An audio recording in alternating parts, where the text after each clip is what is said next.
settled in. Thanks everyone for coming tonight.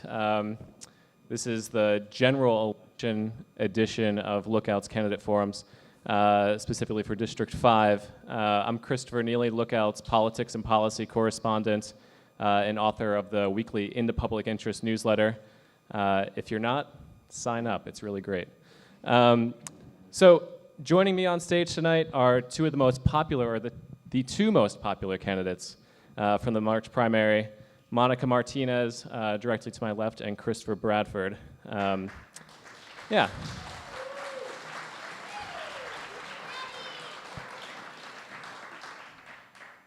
Ms. Martinez is a mother, a county parks commissioner, and CEO of Encompass Community Services, the largest health and human services nonprofit in Santa Cruz County, a job she got 10 years ago at the age of 32. And she previously led what is now Housing Matters as executive director, and before that spent some time on Skid Row, helping at a downtown women's center, right? Yeah. Mr. Bradford is a father, part owner of a MMA gym in Scotts Valley, and software engineer and systems administrator with Joby Aviation. He has also risen to the role of community leader and activist in the San Lorenzo Valley, working to give a voice to victims of the CZU fire and those impacted by the failure of the Big Basin Water Company. Both candidates paint themselves as outsiders looking to shake up the county status quo, and both of them are vying for your vote in the November 5th general election. Whoever earns the seat will be part of a broader sea change happening within county leadership, and they will be walking into a long list of seemingly intractable problems, from climate change's impact on county infrastructure, a budget that can't adequately fund the county's most basic services, an unprecedented mandate to build a lot more housing, and a bureaucracy that has continually beat down county residents trying to rebuild after the CZU fire. So tonight, each candidate will have 2 minutes for opening statements, and then I'll get through my list of questions. Monica and Christopher will have 2 minutes to answer each question, although some are kind of, there's a little bit more packed into them, so maybe we'll do 3 minutes for some questions. And then we'll leave some room for rebuttal since there's just 3 of us on stage, and then we'll move to audience questions. And for audience questions, there's a little table back there with index cards. You can fill out questions and then bring them up to our table here and our group of question screeners, yeah. Okay, so this is not streaming live, but this will all be recorded and uploaded the next year. Okay. Did you say within the next year? Okay. Sorry. Okay. All right. And we're going to have, I think, a bunch of time for audience questions. I don't know if we'll be able to get through all of them, but any ones we don't get through, I will take to my desk and look through, and they'll help inform the reporting moving forward. So, and let's also please hold the applause between answers. You know, we want to get to as many questions as possible, especially the audience questions. And all right, with that, we'll start with Ms. Martinez with her 2 minutes. Oh, sorry. You good? All right, good. Thank you. Hi, everybody. My name is Monica Martinez, and I'm running for 5th District Supervisor. I'm also the only person on the stage not named Chris. Wow. Yeah. I'll never forget a moment in 2021. Like most people here, my family had been sheltering in place for over a year. We'd survived the evacuation of the CZU fire.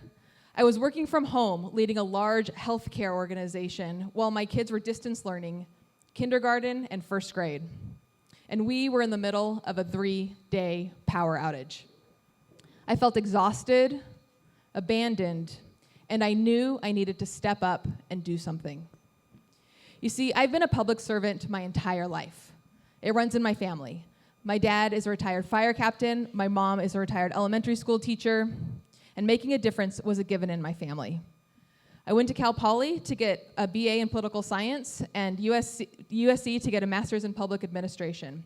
And since then, I have dedicated my career to giving people a voice who've been left behind. This work brought me to Santa Cruz County in the San Lorenzo Valley, and since then, I've been leading change across our county.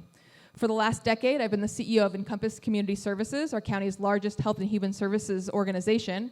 I manage a $35 million budget and a workforce of 400 people, and we address issues like mental health, substance use, homelessness, and affordable housing. I have used public funding to navigate some of the most complex issues facing our community. I know how public systems work, and I also know how they can fail us. And this is why I'm the right candidate at the right time for the 5th District. Our district deserves more, and I'm ready to use my deep experience to bring relief to our residents. I'm ready to hit the ground running on day one. I believe that it isn't enough to just survive here in the San Lorenzo Valley. We deserve to thrive. So I hope to earn your support, and I'm happy to take your questions tonight. Thank you.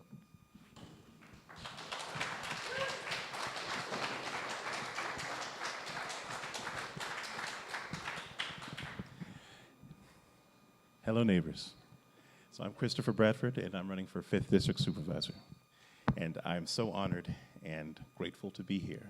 So thank you so much for participating and for being present and taking the time out of your busy lives to connect with us. I believe that I'm uniquely qualified for this seat because of my personal experience and because of my professional experience. I experienced directly what it means for the county to fail you. I worked hard, exceedingly hard, to try to get my family home and then to try to get my neighbors home after one of the worst disasters this community has ever experienced. So I know what it's like to be on the wrong end, to be on the opposite side of what the county is doing. We need change. We need to fight the status quo, and we have to do something different. And if we're going to do different, we have to be different. I believe character matters. I believe skill matters. I think it's exceedingly important that the person in this seat have more experience than just the nonprofit industry. We need private industry experience as well, and I have that in droves. I've managed multiple companies with multi-million-dollar budgets. I've made the hard decisions, the decisions that have kept those companies in the black. You can't afford to have your company run in the red for more than a quarter, right? Or folks lose their jobs and kids go hungry. Right? So it's important. I've worn that mantle of responsibility, and I continue to wear it now. In addition to that, I've been deeply involved in disaster preparedness, deeply involved in the efforts necessary to make sure our community stays safe going into the future, where climate disasters are only going to get worse. So I'm prepared, and I'm ready. And I'm ready on day one. Now, I'm ready on day one not to slide into the well-worn grooves that Bruce and the establishment have created, but to start fighting the status quo and to start working for change. Thank you. Okay. All right, that was enough applause, I think, for the whole evening until the end there. So thank you. Okay, so the first question, we'll start with kind of a newsy question. Today, the county's contract with its largest employees union, is set to expire at midnight without the sides coming to a deal. Union members have characterized these negotiations as among the most intense and combative in recent memory. Union members have filled out strike commitment cards. The county is preparing for the union to strike, which would mean, around 1,800 people walking off the job, disrupting county services. The president of the Monterey Bay Central Labor Council told me last week that he thinks a good 5 to 10 day strike is a real possibility. Given that union contracts are 3 years, negotiations will be a part of any supervisor's tenure. It's also possible that this may not be settled by the time either of you get into the seat. So given all of that, what is your message to CAO Carlos Palacio, the county's bargaining team, and similarly, what is your message to union members as we sit at the precipice of a strike? And we'll start with Christopher. And 2 minutes, and Jamie will have the timer going. Yep. Well, my message to the union members would be that I support your efforts to get a fair contract. I support folks working hard to make sure they're receiving the income and the benefits they need for their families to thrive. It's important that we have a fight, but we have to have that fight on both sides. The Board of Supervisors and the county have a duty to all of you to make sure that the budget is being spent correctly, to make sure that we're not agreeing to things that are going to impoverish the county and stop us from being able to do what's necessary So it's important to find that middle ground, to find a sane middle ground, to compromise where you can compromise, but also to hold steady. And if you have to make a tough decision, make the tough decision. Anytime you have these negotiations where you have competing needs, it's important to find the common ground between the two. What are the things that are good for everyone? What's great for the county and for these union members? Right? How can we find that middle ground and close the gap between where the union members want to be and where they are? You know, sometimes you can find compromise by meeting them halfway. Sometimes you can't go halfway. Sometimes you can only go a quarter. But you've got to connect with folks. You've got to listen, and you've got to respond in such a way that you're making responsible decisions. So that would be my message. You know, I'd want the board and the folks making the deals to listen carefully, to do what they can to meet those folks where they are, especially because those union members are also our neighbors, right? You know, they're not just part of an organization, they're people, and they have needs that should be met. But I would also say that we have to be responsible with our budget choices, and if that means a fight, then you're gonna have to fight.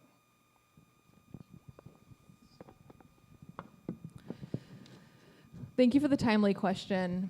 I think that I'm uniquely suited to respond to this question because I'm the only person up here who's actually sat at the union negotiation table and helped to negotiate contracts. You see, SEIU 521, who is contract is up tonight with the county, is also, they represent hundreds of employees at Encompass, through our early childhood education department, which means I am the CEO, the big, person in charge of an organization that has labor. And I'm proud to say that SEIU 521 has endorsed me because they have seen firsthand that I come to the negotiation table fairly, that I listen to their concerns, that I'm transparent about what our organization can and can't do, and we have built a track record of trust and respect, which is why I'm proud to have earned their endorsement. I've also earned the endorsement of the Monterey Bay Central Labor Council, the building trades, and many trade affiliates because they know they can count on me to fight for working people. We have major challenges in this community with cost of living, and we can't continue to meet the basic needs of our community on the backs of our workers. And so I'm going to continue to advocate for our SEIU 521 workers and others, and the negotiations are heating up. I've been a part of those conversations, and I look forward to striking a fair deal because I stand with labor and I stand with the working class. Thank you. Yeah, thanks. And just for context there too, the contract expiring tonight, no deal, doesn't necessarily mean that they're going to go on strike tomorrow. There still has to be a strike authorization process. But you're right, negotiations are heating up and follow up, and we'll start with Monica. I mean, how... Are we having rebuttals? Yeah. If you have a rebuttal? Absolutely, yeah. There is room for that. I do. Just a very short rebuttal. Then I'll hold the mic much closer. All right, excellent. A very short rebuttal. Having the endorsement of the unions is fantastic, but you're going into negotiations with the unions representing the entire county, not just the unions. Right? So having the endorsements of a special interest group and then engaging with the group in order to make deals that impact all of us, this is a problem. It's not a benefit. It's an issue. Thank you. Yes, I agree that the livable wages of our workforce, the county is one of the biggest employers in the Santa Cruz County, matters to all of us. So I stand with them. Thanks. And a follow-up, I mean, how would you, Monica, and we'll start with you, use your office and influence as supervisor in a massive union contract dispute such as this? I would see myself as a role of facilitator. I have deep experience bringing together people from diverse backgrounds with diverse perspectives to problem solve really difficult challenges. So I have a deep understanding of our county budget, our revenue shortfalls, and our challenges, and I can bring that experience and that knowledge to the table. And I also have deep experience and knowledge of what it takes to make it here in this county and the struggles of our workforce, the struggles of the workforce at Encompass. It is incredibly hard to keep our jobs filled. People are fleeing our community because they can't afford to live here. So bringing together those two sides and collaborating, seeking compromise, and staying open. I will always have an open door to every person in this room, no matter what side you sit on. And I will always have an open door to labor, as well as our department heads, those at the county who are trying to balance budgets and who are making the difficult decisions and compromises to meet the high demands that our community face on a limited budget. And I see myself as a partner and a collaborator, and I think that people within labor are excited to see somebody like me in the county supervisor seat. Great. Yeah, sure. So, how would you? Sorry, in a contract dispute. In a contract dispute like this, that really could disrupt county services pretty significantly. How would you use your power of the office of supervisor and your influence to work within this dispute? How would you operate? How would you approach it? Well, I would start by listening. I would start by having an open door and gathering as much data as possible. The more you know and the better you understand what people's needs are, the more you understand where you have room to move in your negotiations. Right? So I think my role and my duty as supervisor would be to represent all of the people in the 5th District and by extension the county. So not just the folks in the union, but everyone. What's in everyone's best interest? Of course, we don't want services disrupted. And of course, we want a great contract for our union workers. But finding that middle ground will be very important, and making sure you're representing everyone, I think, will be key. So my goal would be to have an open door, a closed mouth, and open ears at first. Gather data and make good data-driven decisions. Thank you.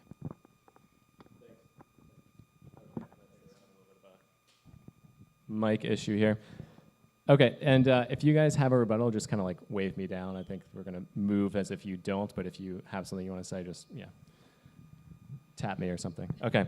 All right, so on the budget, kind of staying on the issue of the budget, the next supervisor will be walking into a pretty unenviable financial situation. You have a workforce that needs to get paid, roads that need to be fixed, housing and homeless services that need to be stood up, crumbling county infrastructure, around 80 storm repairs that need to be addressed, and all of this will need doing with little money to do it. So one of your most important tasks is guiding how the county spends its money. What is going to be the first thing you look at when you begin opening the books for next year's budget process? And we'll start with Christopher. The first thing I'm going to look at is going to be opportunities for infrastructure. Now, unfortunately, and despite the budget seeming large, right, $1.126 billion, the whole budget, we have what is essentially a budget shortfall. And we've lost more than half of what our budget was for road repairs. Right? So instead of adding more, we took away. So we have more to do with less money, which means we have to be creative and we're going to have to be innovative in order to solve these problems. So road and infrastructure are at the heart of all of the issues that we're experiencing budget-wise primarily. Since 2017, we've spent about $250 million on natural disaster-related repairs. And we have a lot more that we have to spend, and the money from FEMA that we're supposed to receive in reimbursement isn't coming anytime soon. So we have to look not just to today, but to the future. If we don't address the roads, what happens, right? You lose culverts. Culverts cause lost water pipes. Broken water pipes cause problems on hillsides, slope decay, and greater issues. So that $10,000 repair becomes a $300,000 repair, becomes a $1 million repair. So we have to be forward-thinking. When it comes to infrastructure, we have to make it our priority. And so that would be the first thing that I look at when I get into the seat, to see what opportunities are there, innovation-wise, to address the issue going into the future. I have spent my entire career in a field that is underfunded, where we're making difficult decisions to provide critical services. I know how to navigate difficult budgets. And the very first thing I'll look at is where else can we draw down the funds? Let me tell you a story. I was in the middle of a capital project trying to build a new behavioral health center in Watsonville. And there are dollars coming from the governor's office that are specifically for infrastructure, for behavioral health centers, for underserved populations. And I knew Encompass had to get these dollars. So we applied, and lo and behold, we didn't get the funding. I was so frustrated. I looked up further information, and I saw that our Monterey Bay region had an earmark of $15 million, and our region didn't get a single dollar that round. That $15 million went to San Bernardino County. So I didn't stop there. I got on the phone with Senator John Layard. I dragged him out to our site. I advocated up and down the state at the governor's office and explained the disparity that was happening in our region. We applied again, and not only did my project get $9.5 million, but 2 other projects in the Monterey Bay region were funded as well through the same area. We aren't going to be able to solve all of the challenges that our county is facing on the limited revenue that we receive and on the backs of our taxpayers. We have got to look at opportunities to take advantage of the state budget, the federal budget, draw down every dollar that we can, be creative, and don't look at this as, what do we have to cut immediately? Where can we grow? I've been a grant writer. I've brought in millions of dollars of public funds into this county over the last decade, and I'm ready to do that for our county as well. Thanks. And rebuttal from Chris. Just a short one.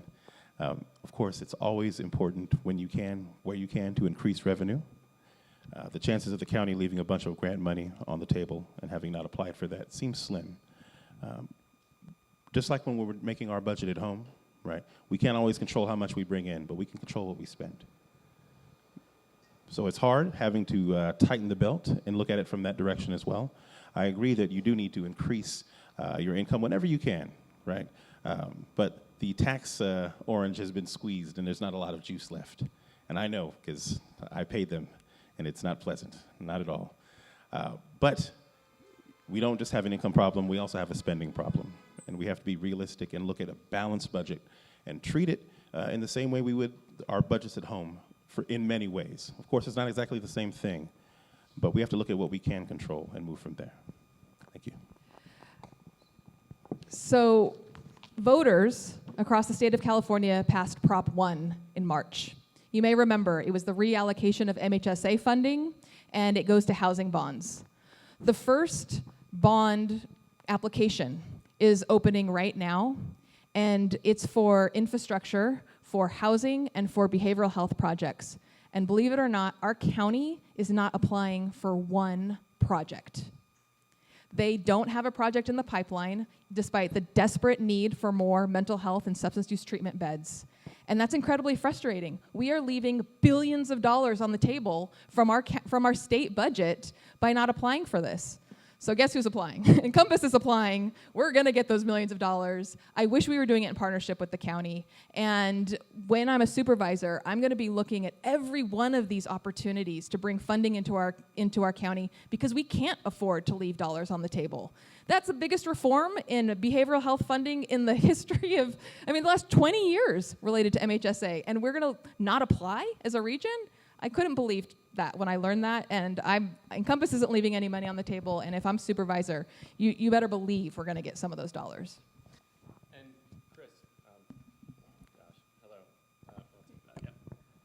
And Chris, Chris, you talked about tightening the belt. Do you have any ideas about where you would want to cut or areas that you would look at immediately for cuts?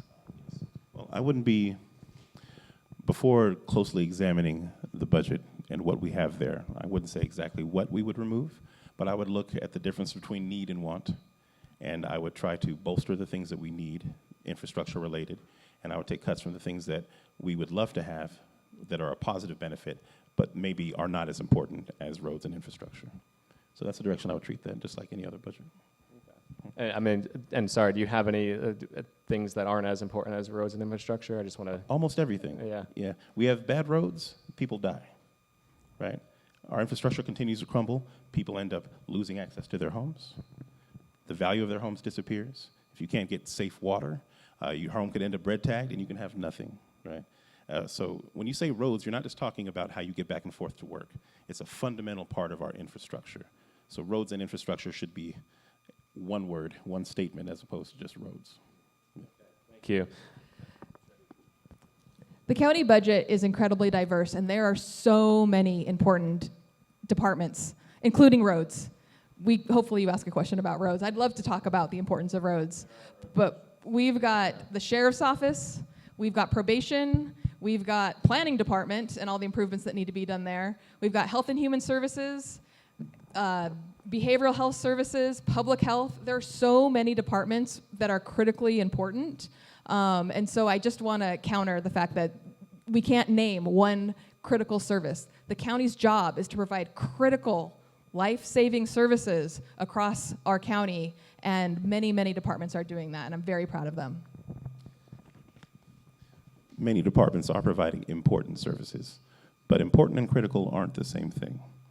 And we just have to be, we have to be realistic, and we have to be willing to make hard choices in order to get our priorities met when it comes to the infrastructure that keeps us in our homes and gives us the opportunity to keep living in the place that we do. You know, the folks in the county who are working for us are hardworking people, right? There are a lot of great people doing difficult things that help support our day-to-day lives. But there are things that are more important than other things in life, and we have to be realistic. Okay, we're going to move on to, all right.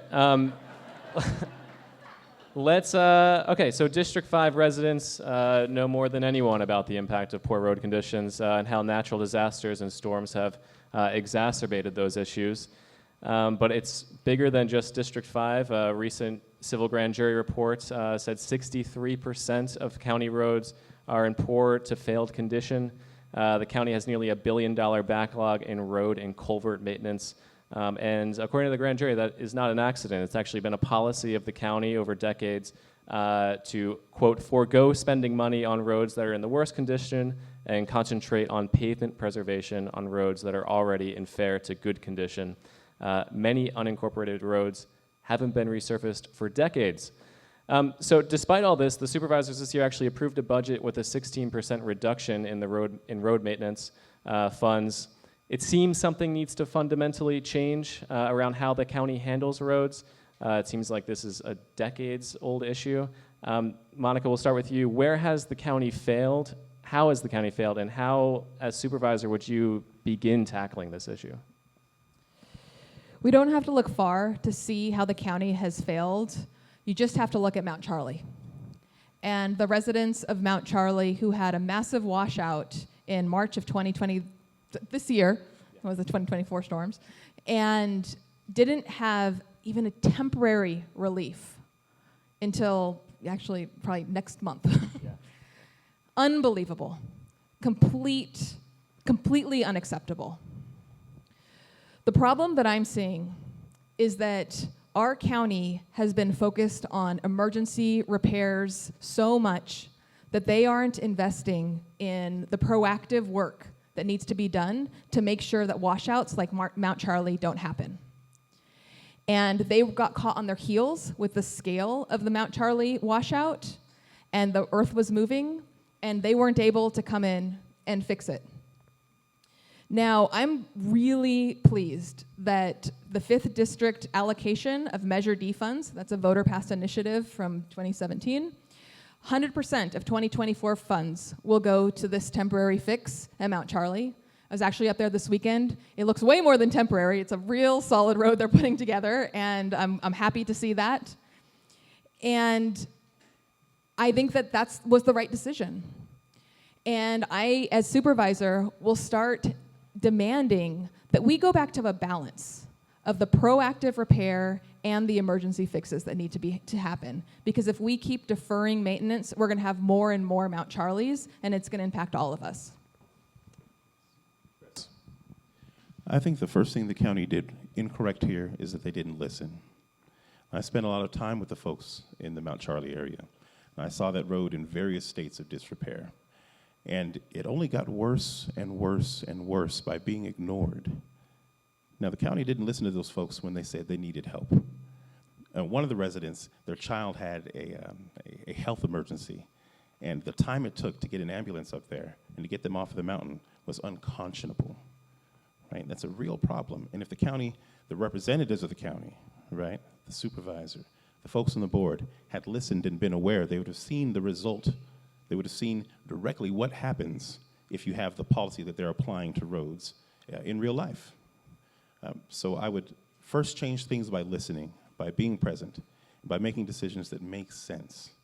If you only repair the roads that aren't in great disrepair, then the terrible roads get worse and worse, and a small problem becomes a huge problem. You know, you can't ignore it. And we've all learned that lesson when we were in our 20s, right? Oh, I don't have enough money to pay for this parking ticket. Okay. All right, now I've gotten pulled over, and now my car is towed, and I owe even more than the parking ticket. Maybe you guys made better choices in your 20s than I did. But there were a few times when I was driving, looking over my shoulder, hoping no one noticed my tags were expired when I was in my 20s. And I learned the lesson. You can't put things off. You have to take care of what needs taken care of in the moment, and you end up paying that penny of prevention that avoids the pound of cure. Yeah. Thank you. I know that we're spending a lot of time talking about emergency repairs and the dire conditions of our roads. But as supervisor, I also want you to be able to count on me to think about what a thriving community would look like. When I think of roads, yes, I'm thinking of repair, but I'm also thinking about our children who are trying to access the school corridor. I'm thinking about the lack of sidewalks, that we don't have enough lit crosswalks, and that there is a Safe Schools corridor plan that has been approved but hasn't been funded. And as supervisor, yes, I'm going to get our funding back in balance, but I also want to look at what makes a healthy, thriving community, and that's kids safely getting to school, it's folks being able to ride their bikes, pedestrians being able to walk. And so I want to look beyond just survival and look at a thriving community, and that's something I'm really excited to lead as a supervisor. Sure. And we're going to start doing just 1 minute on the rebuttals, Jamie, because we have more questions to get through. Sorry. Yep. Go ahead. Just a very fast rebuttal/addition. Organization is a technology, right? And the way that the Mount Charlie folks got a response was by organizing. So the supervisor should be encouraging that organizing at the community level. We have to look at this as a grassroots thing. We're starting at community and lifting up from there, and instead of starting from the government and going down. Right? These folks organized. They got Senator Laird. They got Gail. They got all these folks, myself and Monica, out there on their own. They organized for themselves and managed to pull representatives into their area with their own hard work. And that's because they were well organized. And that is a technology that's only expensive in time. Right? And the better we organize folks, the more we can do. We can create road co-ops that are nonprofits that could potentially receive federal funding, right? So we can skip our coffers entirely if we're well organized, perhaps. You know, there's never a guarantee with grant writing, right? But these opportunities are available if you have a supervisor who is willing to be innovative and look outside of the box and try new things. And I plan on being that supervisor. Okay, thank you. I did have a question about Mount Charlie here, but I think we've gotten to most of that issue. So I'll move on to CZU. You know, we're now this is maybe the biggest issue in District 5 right now, and it has been for more than 4 years now.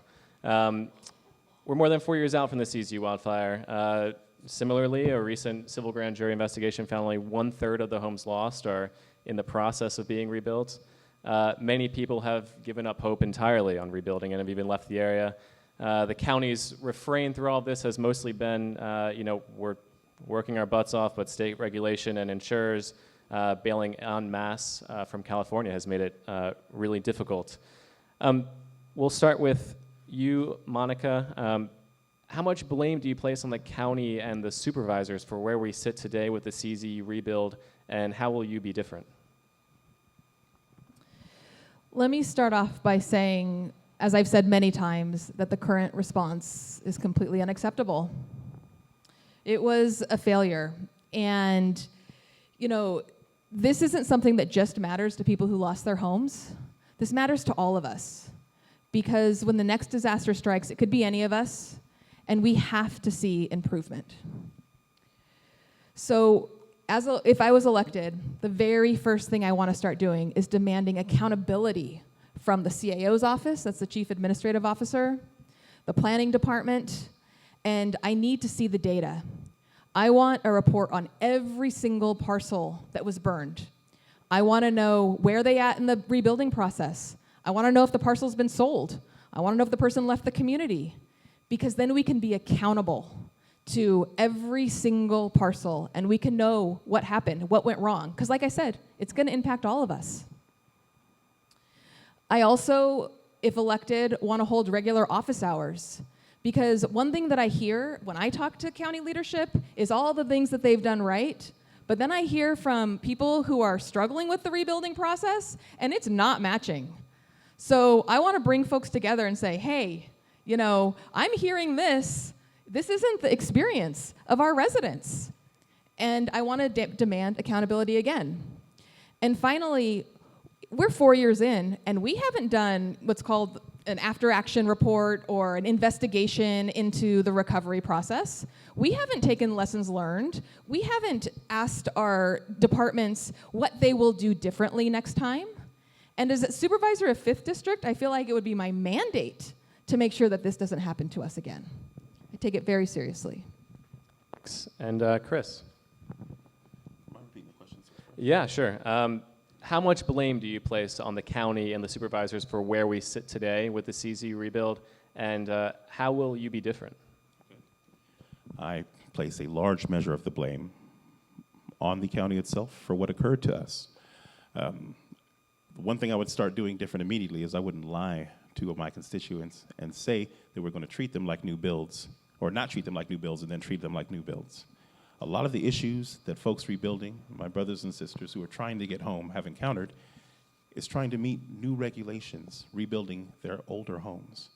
If you let folks rebuild in kind, like we promised, we said, we're not going to treat you like new builds when this thing first happened, then we'd have a lot more than about 12% of the folks rebuilding, and we wouldn't have lost so many neighbors and so many friends.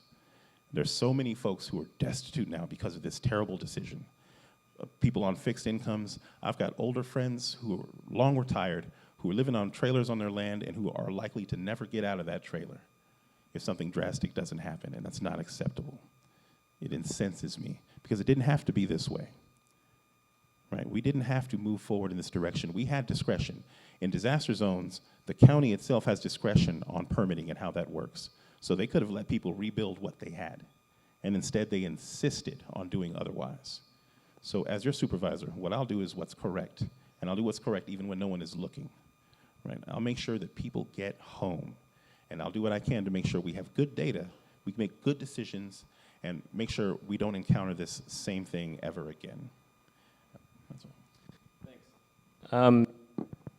And did you have a rebuttal? I could. If you want, if you feel the need, yeah. I mean, I think I would add two. Okay, yeah. Sure. Yeah, so what I would continue to say is that what you're hearing about is the challenges between what is under local control and what is under control at the state level. And so as a supervisor, I feel like it would be my job to advocate to open up every single path that's under local control to ensure that people can rebuild. I think it's our duty. I think it should have been done already.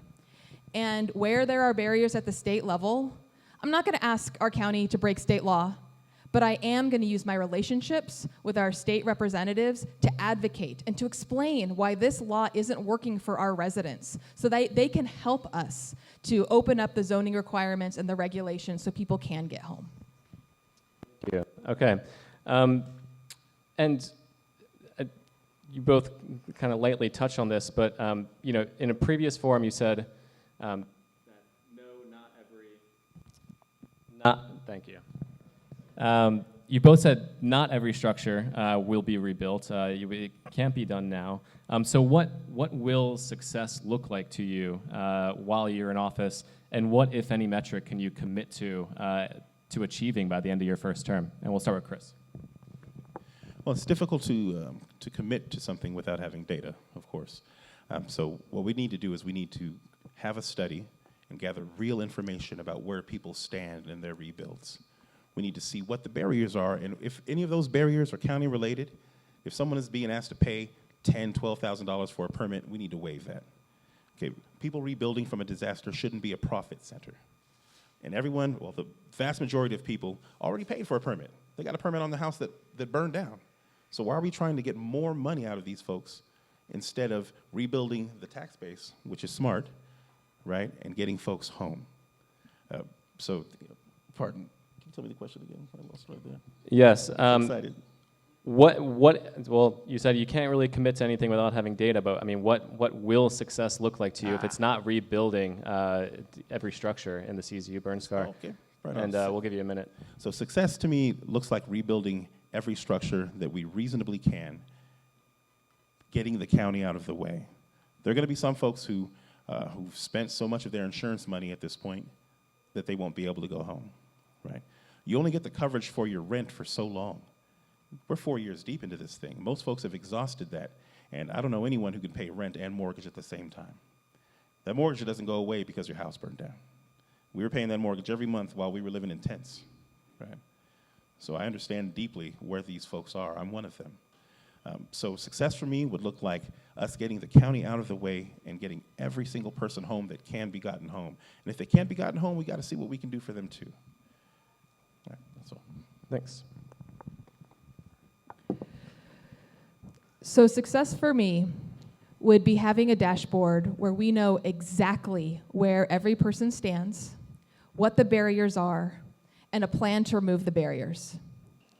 And in 4 years, I want to be able to walk down the road of Boulder Creek, Ben Lomond, and not have somebody stop me and say, hey, the county is standing in my way of my rebuild. You all know that's what's happening right now, right? As a candidate, that's what's happening.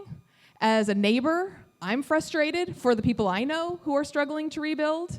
And I feel like my job here is done if that doesn't happen anymore, because everybody trying to rebuild has been successful at doing that. But I don't want to stop there, because like I said, we are just waiting for the next disaster. And we haven't done the work to make sure that there is a plan in place when the next one strikes. And we can't lose another 1,000 homes and wait 4 more years for them to get rebuilt, all right? So I will consider my 4-year term successful if we have a clear plan and have implemented the changes that need to happen so people don't run into the same barriers if we have another disaster. We also have a clear emergency response plan. We're doing our preparedness, and we're doing everything we can to prevent the next disaster. Thanks. 30 seconds. Yep. I'll be fast. I've said before that the folks who experience this are the canaries in the coal mine, right? Almost everyone was insured, and nearly no one made it back home. So for everyone in this audience listening, you have insurance and you think you're safe, you're not. If your house burns down, it's probably gone, and it's probably staying gone if a lot doesn't change in the county. And that's why it's important we put someone in place who's experienced this directly and knows how to navigate it. Thanks. Thanks. Okay, so next 2 questions, we're going to do a minute, and then we'll move to audience questions. Okay, so one of the more intense issues over the last year in this community, specifically in this community, Felton, was the Felton pump track planned for Felton Covered Park Bridge, or Felton Covered Bridge Park. It's an issue that is already decided, but a good microcosm of kind of competing community interests that the next supervisor will definitely need to deal with. Monica, you were directly involved with the issue as a Parks Commissioner, and Christopher, you didn't have the burden of actually taking a vote, but you were, as I know, attuned to the conversation. So I guess we'll start with Monica. You know, if you could just, in a minute, kind of outline your thought process around how you approached that issue and came to the decision to support the pump track. And Christopher, I want to hear how you would have handled it if you were in the supervisor position. I was appointed to the Parks Commission representing the 5th District in 2022. And I was appointed because I'm a Felton resident, because I have children, because I have a career in public health, so I understand how open spaces contribute to health. And as a commissioner, it's my job to bring my experience to the table when issues come up related to our parks and our open spaces. However, as a commissioner, it's not my job to just decide what should happen. So I felt like it was important to listen to every single person who had a stake in the pump track decision. I had attended 3 public meetings where we heard from dozens of people for and against. Every single person who requested a meeting with me about the pump track, I dedicated hours with some people to talk about it. And I still have one more thing. I was really involved. Yeah, sure, yeah. We'll give you 20 more seconds. One more 20 point. seconds. Sure. And I feel really proud of some of the mitigation factors that we were able to do. For example, one of the concerns was there's a walking path around the park that would have been disrupted if we would have put a pump track in a certain place. And we were able to preserve the walk path based on feedback that we heard. So I feel like my job as a commissioner is to listen to folks, to mitigate issues that are possible, and then to help advise on the best path forward, which is what I feel like I did effectively. Thanks. And Christopher, how would you have approached that situation? It was pretty tense. Actually, we had a lot of community meetings right here. Yes, I was here for many of them. I would have approached it in a very different way, and hopefully we wouldn't have had to have all those contentious meetings. I would have had the conversations with the neighborhood and with the stakeholders before moving forward with any decision making. So I wouldn't have already figured out who was going to build this pump track. I would have heard, oh, this is something people are interested in. Let's get some data. What do the people who live here want, right? What do our soil scientists say is going to be the impact of this thing that we're going to build, right? Let's do a poll. Let's see if people really want this thing. Is this something that people can vote on, right? Can we take it directly to the people to make a decision about this instead of making a decision that we think is best for the community and neighborhood without necessarily involving the neighborhood or getting the neighborhood's approval, right? The pump track is going to serve the entire community, right? Not just the neighbors who live close to it, but what they want should be taken into consideration, right? It's important that we listen and we gather data before we make important decisions so that people have a real opportunity to say what it is that they want in their communities. So that's how I would have done it different. Thank you. Yeah, and we're going to move on from that. Yeah, sorry. Okay, so in your campaigns, you both claim to be outsiders who want to get into office and kind of shake up the status quo. Well-worn political uniform, but I want to kind of dig in a little bit on that. Christopher, we'll start with you. How do you characterize the status quo on the Board of Supervisors and within the county? And what is the first thing that comes to mind as far as shaking it up? And this actually kind of relates to an audience question as well. All right, well, currently I would categorize, or I would describe the status quo, the establishment, as it were, as the usual suspects, right? We have folks from the same powerful organizations appointing people, basically, to offices, supporting folks before a race is announced and setting them up to potentially succeed because they want a clear path line for their interests in a given seat. Right? This is the establishment. These are the folks who are in power and who continue to cultivate power for themselves, right? And that's not always a nefarious, mustache-twisting, dastardly thing, right? Folks always think they're doing the good work no matter who they are, right?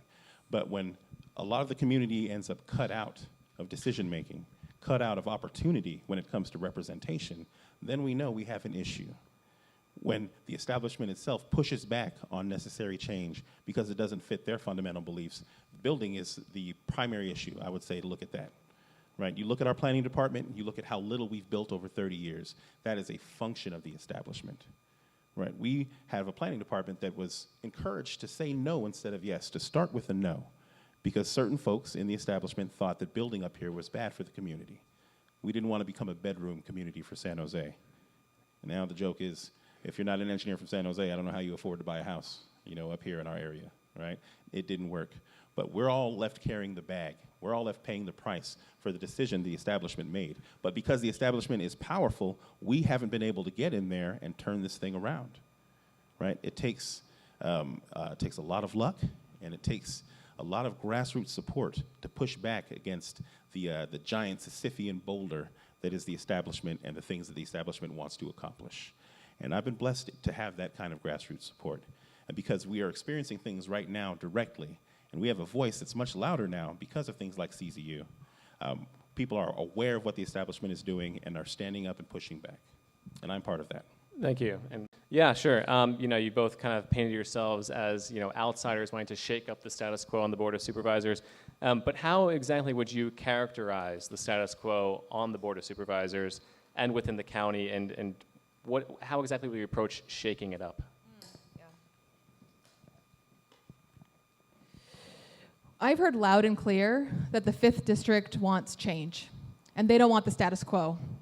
And good news is you're not going to get it no matter who you elect. Look at us. Neither of us are getting confused for Bruce McPherson when we walk down the street. So, sorry, I cracked myself up. But I am proud that I have managed to earn endorsements from people who have been part of the old guard and the old establishment. And you want to know why? Because I have been an advocate knocking on their door, demanding support for residents just like all of you since the minute that I moved to this community. That's where these relationships came from. These aren't coming from golf courses or cocktail hours with the establishment. This is from my advocacy when our community is left behind, when there's not enough funding for public health, when seniors and meals aren't being funded. I knock down the door of our supervisors, of our city council, of our state representatives. And I've earned their trust and their respect. And now I've earned their endorsement. And I'm really proud of that. And they know what they're getting. They're getting somebody who's going to shake the status quo. Because if you have followed my track record or my reputation in the nonprofit sector, I am known for somebody who goes against the way things have always been done, who brings new solutions, such as changing from funding only shelters in this community to funding affordable housing with the same dollars to try to put an end to homelessness, right? I have a track record of creating change, and I'm really proud of the support that I've earned based on my long history. Thank you. And we're going to move to audience questions. Okay, 15 seconds on the rebuttal. Okay, we'll give you 50. We gave 20 seconds because we gave Monica a little extra time on that one question. Okay. I'll keep it tight. The difference between Monica and myself isn't our external appearance, of course, right? We're definitely not physically exactly the same as Bruce McPherson. The differences are the internal differences, the policy differences, right? Where we are motivated in the choices we make when no one is looking. Those are the differences, right?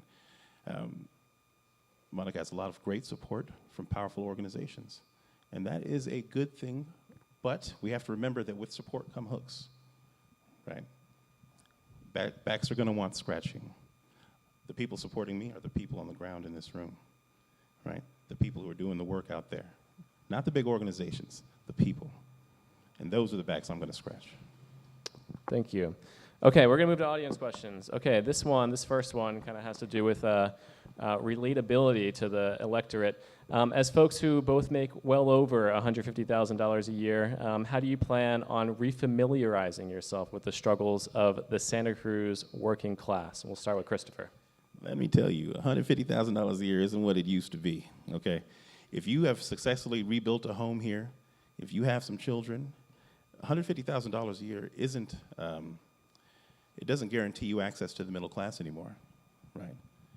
The bills that I've acquired, rebuilding my home, we're still paycheck to paycheck.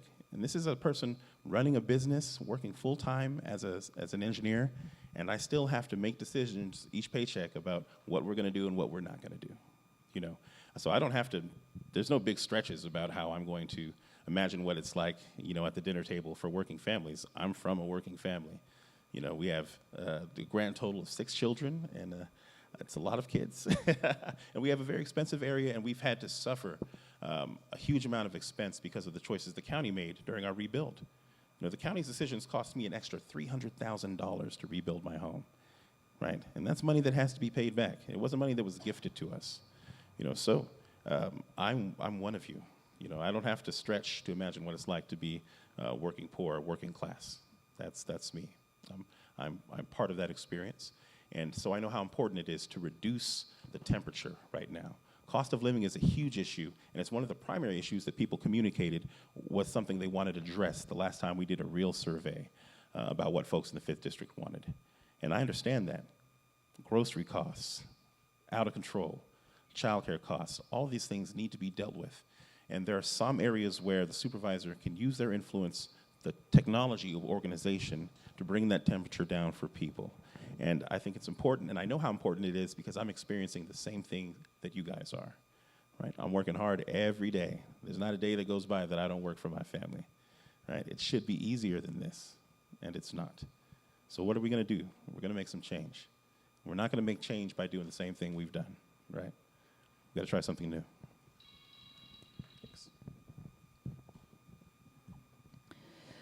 I've spent my entire adult life with a very clear North Star, and that's to serve others. I have had a life of service, a career of service. I'm fortunate that I've been able to make a living in service. And in my service, it has kept me such a part of the community. I mean, that's who I am with daily, right? I answer phone calls when somebody's child is having a mental health crisis and they're on Medi-Cal, right? I answer questions when seniors don't know where they're going to get their health care and, can't navigate the challenges of insurance. I started my career on Skid Row, serving women experiencing homelessness. And I have always been driven to raise the tide for everybody.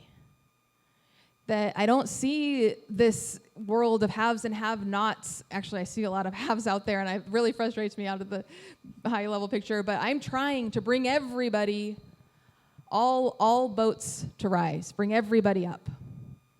And that's why I'm running for supervisor, because I've seen decisions made at the county level that leave people behind. And I've seen the health impact. I've seen the income impact. I've lost workforce who can't afford to stay here. We've lost teachers. We've lost firefighters who can't afford to stay here.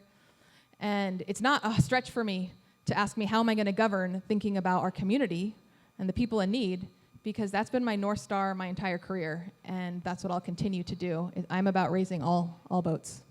Thank you. Okay, so we're going to do 1 minute on the next questions, just the rest of the audience questions. Okay, so for both candidates, given the kind of tense political landscape and environment we're in, do both of you commit to accepting the results of the election? Oh. Yes. There will Bless be the no county hidden clerk. electors. Yeah. Is that yes, yeah, okay. Oh, absolutely. Okay. Okay, so, both of you had talked about shaking up the status quo. Both of you had talked about being an outsider. But you are not going in as an executive. You are going in as one of 5 votes. You are going to have to work with other people and people who are part of the exact machine that you're trying to change. So question is, how do you see yourself working with the 4 other supervisors? And this person asked particularly on issues that affect not just the San Lorenzo Valley, but the entire county. We'll start with Monica, 1 minute. This question connects directly to the work that I do professionally.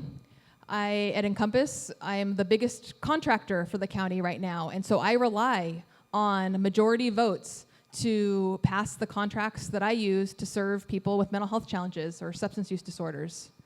I have strong relationships with everybody who's up there today. Some of them have endorsed me, and strong relationships with those candidates in D2 who will be filling the seat. And I intend to bring people together on what connects us and not what divides us. Take roads, for example. Trust me, every supervisor is getting phone calls about the conditions of their roads. And we have 50% of our population lives in the unincorporated parts of the county. So I see an alliance partnering with the other supervisors who also have big parts of their district in the unincorporated parts of the county to create that 3 out of 5 vote majority to support folks like those who live here in the San Lorenzo Valley. Thank you. Christopher. So as a person who's genuinely outside of the power structure in the county, when it comes time to negotiate with the other supervisors, who I have a great relationship with, as I've worked with them as the treasurer of the Fire Safe Council for quite some time now, I'm blessed in that the organizations, that have endorsed, Monica and a lot of other folks in these races, they don't have any control over me, right? And that's a concern for them, right? There are agendas that are beyond the agenda that you see directly, right? There are broader agendas that the establishment and other communities in power want. And so they want a safe vote. They want a vote they can rely on for their agenda in that position. I'm a safe vote for the people of the 5th. I'm willing to be the odd man out if necessary, to pressure, to bring things home for us, right? The only way that that vote has any power is if we're willing to say no sometimes to the agenda that's being advanced. And I'm willing to do that because the 5th District is what's important to me. Thank you.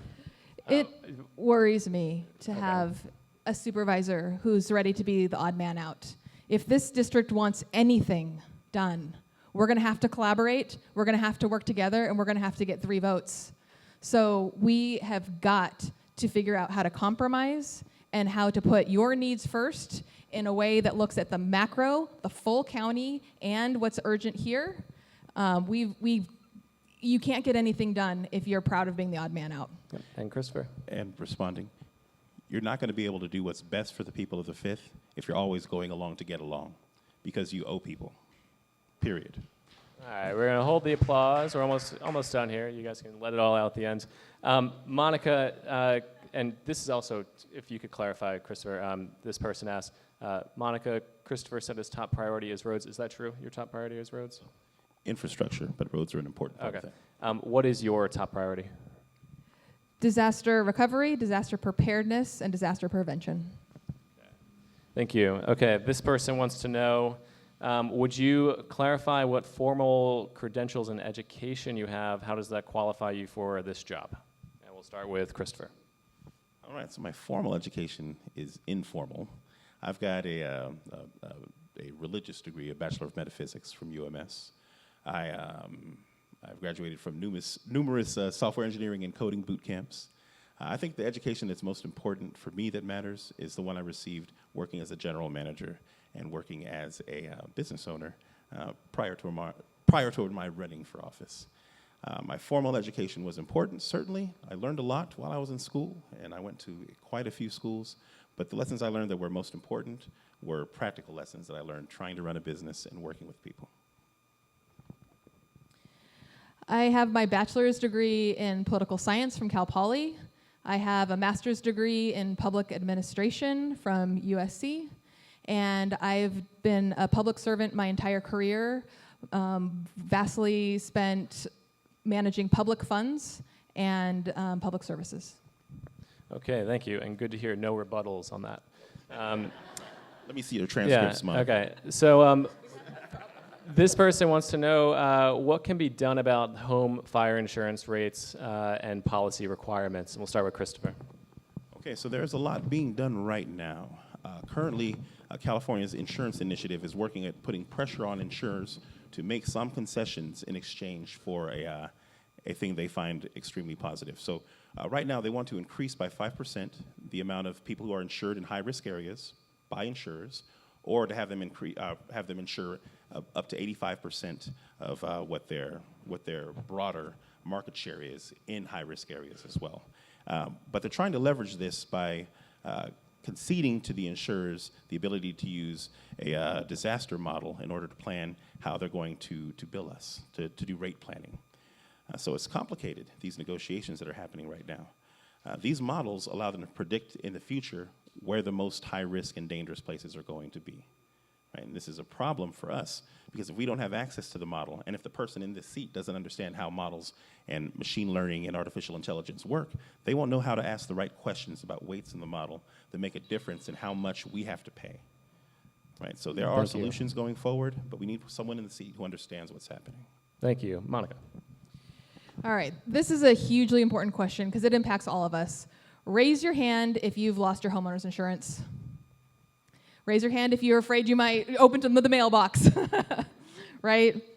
This impacts all of us, and the problem is that the cost of homeowner insurance is so high.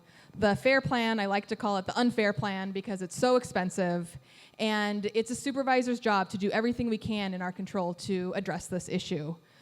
One thing I want to do is invest in the things that the insurance companies want to see. They want to see home hardening. They want to see defensible space. They want to work with FireWise communities, the Fire Safe Council, and that will help to lure the markets back here. Now, we can't control the markets. We can't tell them to get here, but we can advocate with our state representatives, with the insurance commissioner, to put pressure on the insurance plans, to put guardrails up for cancellations of policies, and to do everything we can to get them back here. Can we also talk about PG&E for a second? Thank Let's you. hold PG&E accountable because they are not doing us any favors with their tree cutting, and that's also creating a lot of risk. Sure. So when it comes to solving this insurance issue, we can't wait.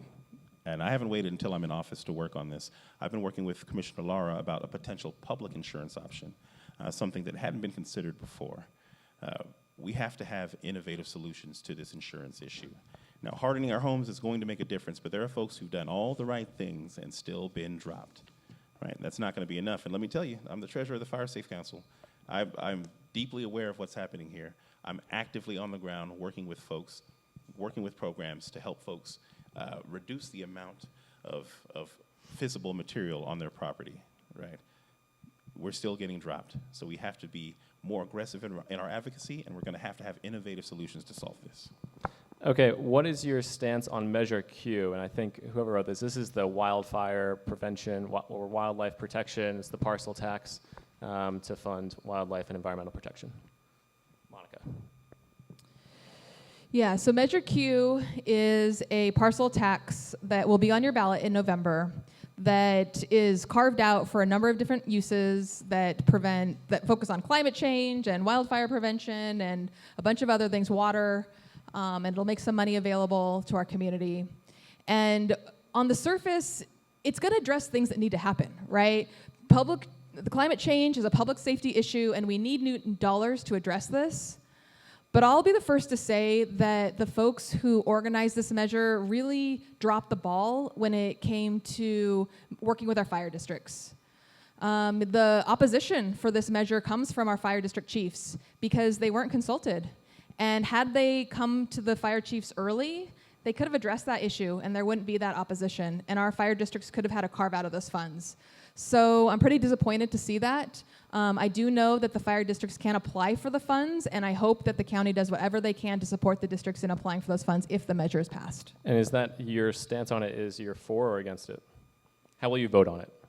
How will I personally vote for it? Yes. I will vote for it. You will vote for it. Okay. Christopher. So I think how a thing is done matters. There are a lot of good things potentially in Measure Q, but the fact that there's no guarantee that the funds are going to be spent the way it's being marketed could just end up in the general fund. I'm against it. I think you have to listen to your experts. I think we have fire chiefs for a reason. There's no sense in getting information from them. If they're telling you that this measure that's built around or that's being marketed as a solution for some of our disaster-related issues, right, has no cutout, is not the right thing for our fire districts, then we need to listen. Go back to the drawing board, try it again the right way. You know, we can't be afraid to say no to a thing that's got some good in it, but it's fundamentally incorrect. And for the same reason I was against Measure K, right? It's better to do a thing the right way and lose and have to iterate and then win the right way than to do a thing the wrong way. I have to 20 seconds. I have to correct the record that when a measure like this goes before the voters and it has percentages allocated, it can't be reallocated to the general fund without going back to the voters. So I want to make sure that we have the right information on that. Measure K did go to the general fund, and it stated that, and Measure K passed. We're not talking about reallocation. There's no promise of how this is going to be spent. It's in the ballot measure, the percentages to each area. No, you're incorrect. Okay, and before we get to these last two questions, I just want to acknowledge there are a few questions in the pile that make some claims that as a news organization, we just have to fact check those before we bring those into a public forum. So just want to make that clear. We will fact check them, pay attention to our campaign coverage. But yeah, I feel uncomfortable asking questions about them without fact-checking them first. Okay, so for both candidates, what would you do to address the troubled small water utility agencies in the county and to prevent problems like the Big Basin Water Company? And we'll start with Christopher Bradford.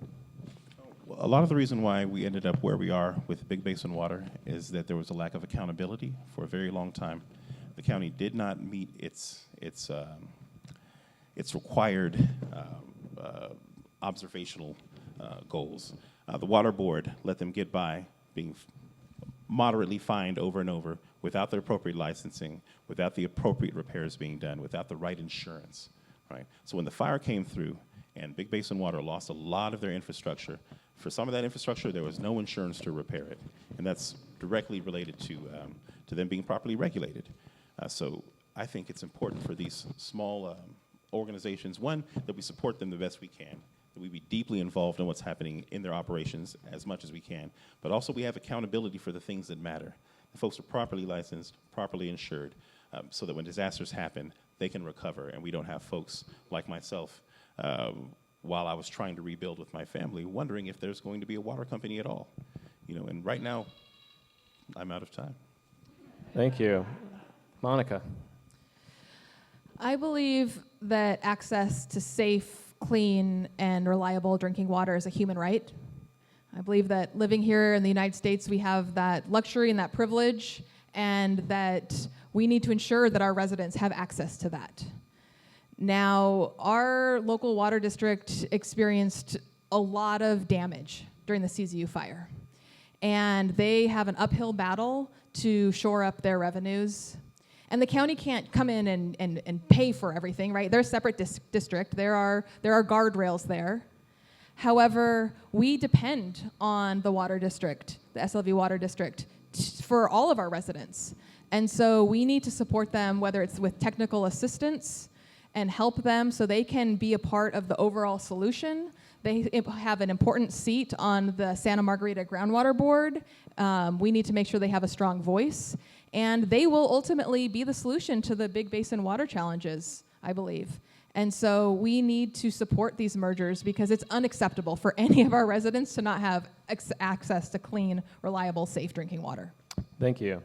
Okay, so as county supervisor, and we'll start with you, Monica, how will you engage and encourage folks to organize for their own safety and self-reliance and grant funding for things, for example, for things like Firewise and CERT? First of all, a huge shout out to Firewise and CERT. I know there's some volunteers here, and it's incredible, and it's the direction that we need to go. So thank you for your service. I applaud efforts to organize independently, but our county needs to do better, right? This isn't whichever neighborhood organizes the best survives. We need to rely on our county to have a plan. And right now, our county is working on its emergency operations plan. I have been a part of that conversation, and I've actually initiated 2 meetings specifically for the San Lorenzo Valley, most recently on evacuation routes, because we have some really unique challenges, and we need to make sure that we have a voice at the table. As a supervisor, I would like to shore up things like Firewise by contributing further to the Fire Safe Council and making sure that our green waste chipping programs remain free, that nobody's paying to get rid of green waste, and that the, folks can count on the county's support for all of this fire mitigation stuff. Thank you. Christopher. So I 100% support you supporting the Fire Safe Council. Excellent. Good work. But as a supervisor specifically, what I will do is lean into organizing at the grassroots level, right? The communities that become Firewise because they got together, because they had the barbecue, right? Because they had the chat about what happened 4 years ago, and they care about what happens in their communities. And oftentimes, you just need that one person in the community who's fired up, that person who always organizes the events, the get-togethers. Whoever that person is, you got to bring them in. We got to support them. So I would have an open door in my office, an active engagement from myself and my analysts directly around specifically this issue. Right? Organization is a technology, and it's one that we have to get better at using. So that's what I would do. I would be involved, engaged, and work directly with communities in order to make sure they have the opportunity to organize. And even if it's loose organizing, if they just have a Facebook group, that's a start, right? There's a lot that can be done, but it's best done face to face. Thank you. Okay, and a last question, and this kind of relates to a question that I did not get to of my own. A lot of people in the Santa Cruz Mountains, have seen the slow rebuild. They've seen the slow response to water infrastructure, use the deprioritization of their roads, and have begun to believe that, the county, seeing a future of climate challenges, doesn't actually want them to live in the mountains anymore. People I've spoken with, like in reporting, sincerely have begun to believe this. The county obviously denies it. That's not a real conversation, but it seems to be a pretty widespread feeling of being left behind in the Santa Cruz Mountains. So I guess we'll end it, and Chris, we'll start with you. What is your message to those residents, and do you commit to doing to ensure they don't feel left behind by the county government and their elected officials? So I commit to being present, to being there. I'm your neighbor. I'm one of you. So I'm not going to be speaking from the government seat to the people, right? I'm going to be sitting here with the people behind me, speaking to the government about what it is that we need and how we need to change things, right? I'm dedicated to this idea, that we can make great change and we can do things better together. That's why I have such a broad tent, right? I want all of my neighbors to succeed and do well. And it's so important that we organize together to do that. And as a supervisor, we have a great opportunity to stand up for our communities, to connect with folks, and to say, hey, you're not being left behind, and here's the evidence of that. I plan on small things. My office hours, I plan on having office hours after working hours. I can't tell you how many times I've tried to attend a county event, and it's at 9:30 in Watsonville, right? That's important for us. No, we need office hours after working folks get done working so that they can ask questions and be engaged. Right? I will remove the obstacles between people participating in government, and I'm looking forward to doing so. Thank you. I think the question was, is there space for all of us to live in this county? And how are we not going to let people be left behind? And the good news for all of the voters is that both your candidates are mountain residents. And it's been decades since that's been the case for the 5th District representative. I am your neighbor. I drop my kids off at school like all of you and sit in that traffic. I am deeply connected to my friends, my kids' friends, and the way of life here. Like all of you, I chose to live here. There's a lot of places we could choose, but we choose to live here because of this special community. And you can count on a supervisor who is here with your best interest in mind, who's not secretly trying to make the mountain residents go away. I mean, that's crazy. I've heard the conspiracy, but it certainly wouldn't happen under my watch. And I am here to be a voice for all of you and our shared way of life. So I am truly honored to be up here today, and I hope I have the opportunity to earn your support. Yeah, thank you. Okay. I think we're going to end it there. I feel like that's a good place to end it. Let's give a round of applause to the two candidates.